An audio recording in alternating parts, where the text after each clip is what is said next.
Profesor, bienvenido. Qué bueno recibirlo aquí en Esto No Tiene Nombre. Buenas, Miralba, un placer compartir contigo y los que todos los días siguen este programa. Vamos a empezar por las propuestas para contarle a la audiencia un poquito y usted nos da su opinión. El presidente Luis Abinader planteó en el día de ayer la exclusión de la figura del Procurador General del Consejo Nacional de la Magistratura como parte de una reformulación de este organismo en su propuesta para una reforma constitucional. ¿Qué le parece esto a usted? Bien, ante todo, situar en contexto lo que son dos cuestiones fundamentales. Por un lado, la pertinencia o no de una reforma constitucional.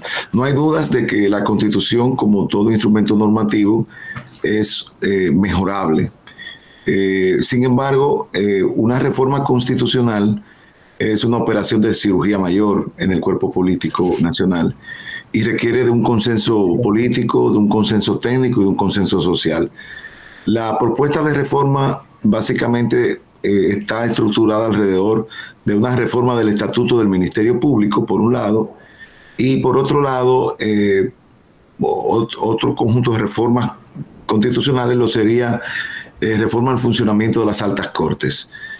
Muchas de estas reformas son pertinentes, es decir, no hay duda de que se puede consolidar la independencia del Ministerio Público, pero entendemos que esa independencia puede reforzarse mediante una reforma legislativa que no amerite una operación mayor, inducir un coma en el cuerpo político nacional para realizar tras una pandemia, tratando de evitar, de recuperar la economía de los empleos, con 12 reformas más que se van a hacer en el plano de la seguridad social, laboral, fiscal, etcétera. Son muchas.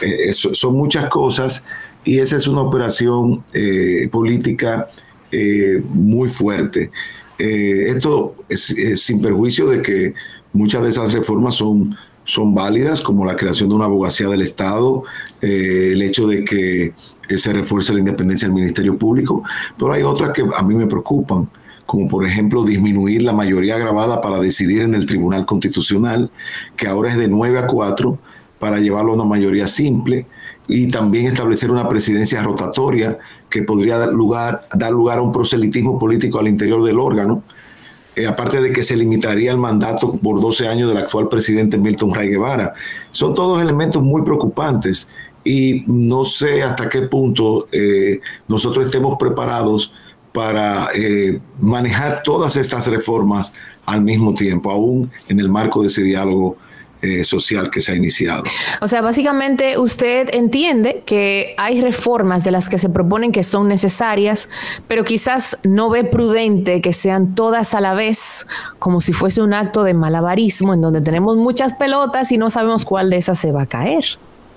Así es, porque solamente la reforma del sistema de seguridad social, que es uno de los temas más álgidos y palpitantes, y la reforma fiscal, el pacto fiscal, son reformas de gran calado. La del transporte también. Exactamente. Fíjense que para la reforma constitucional de 2010 se pasó más de un año en discusión el anteproyecto y luego otro año, 3 o 4 meses en la discusión. Es decir, tengo mis reservas, uno se vuelve más conservador con los años y entiendo que nosotros deberíamos tratar de consolidar las instituciones que tenemos con reformas legislativas. Por ejemplo, todo el mundo coincide que el Ministerio Público ha experimentado un cambio radical y lo único que hubo fue un cambio de titular. Ni siquiera se ha modificado la ley. Y hoy se dice que hay un Ministerio Público más independiente y gran parte de la población celebra las acciones penales que se han iniciado en lucha contra la corrupción, la impunidad, el narcotráfico. Entonces, eso es una clara demostración de que no se necesita obligatoriamente una reforma constitucional para hacer más autónomo, eficiente e independiente el Ministerio Público.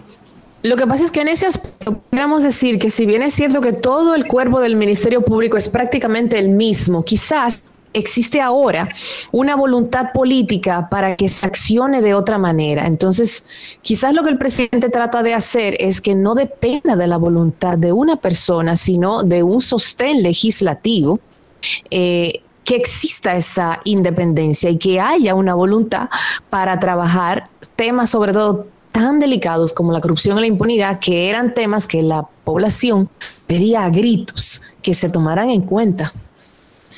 Sí, todo esto nos lleva a una concepción de lo que debe ser el Ministerio Público, es lo que yo llamo el misterio del Ministerio Público. Es un órgano ornitorrinco, porque por un lado trabaja en el sector justicia, no pertenece al Poder Judicial, es función ejecutiva, pero no está enmarcado dentro del Poder Ejecutivo. Es así. Y entonces, si se quiere reforzar más esa autonomía, tenemos que tener cuidado de no crear un ente autárquico que se pueda volver autista, que no converse con nadie, que no responda a nadie.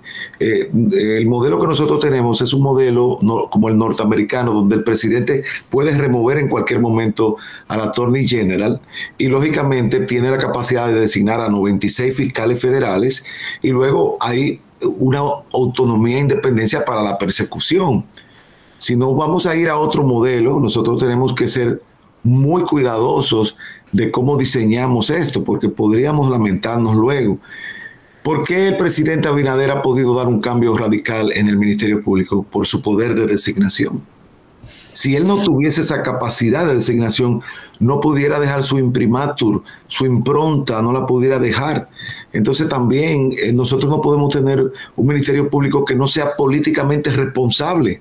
Y esa es una de las ventajas. Cada 4 años cambia el presidente y puede darle su visión al Ministerio Público con la designación solamente de su titular.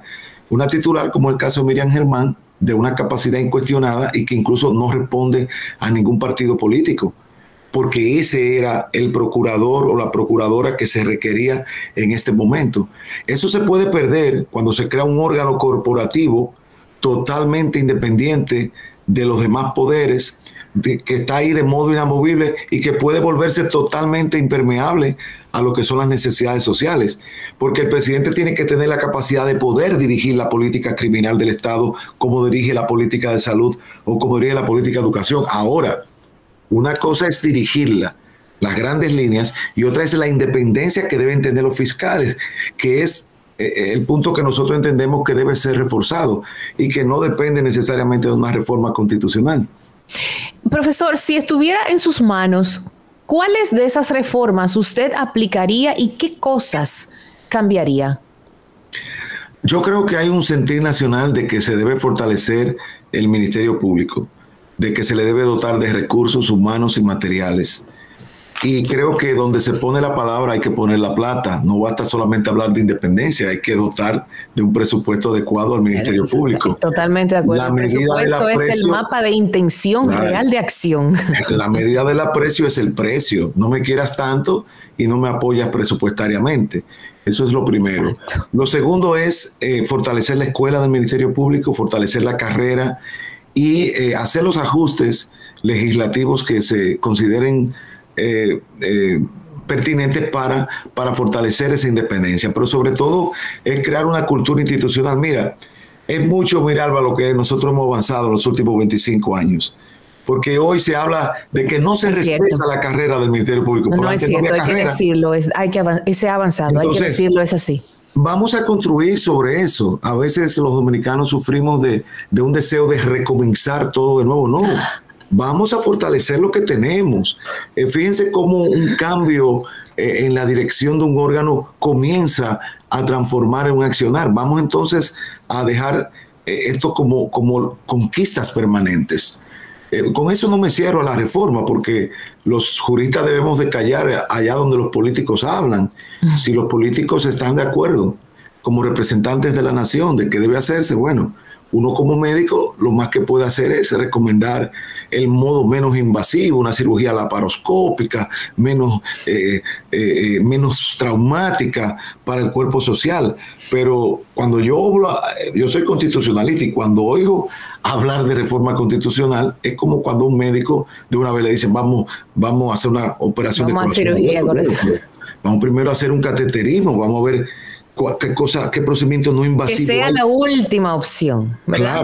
Claro. Nadie se levanta en la mañana que me voy a hacer una operación de corazón abierto porque tengo que rebajar, no me siento bien, debería fortalecer mi independencia. No, esas son cosas muy serias que hay que pensar muy ponderadamente, principalmente en un país donde se ha desvalorizado la Constitución porque la gente siente que la modifican a cada momento y incluso se levantan sospechas que se quiere modificar el mandato presidencial, que se quiere cambiar la reelección. Sí. Innecesariamente añadiendo crispación a una situación en la que los dominicanos lo que queremos es recuperar los empleos, recuperar la economía, que haya orden, que se combata la impunidad. Eso es lo que queremos todos. Entonces, me preocupa. Aparte, yo soy un poco cabaloso, eran 12 reformas, añadió la 13, la constitucional. ¿Por qué?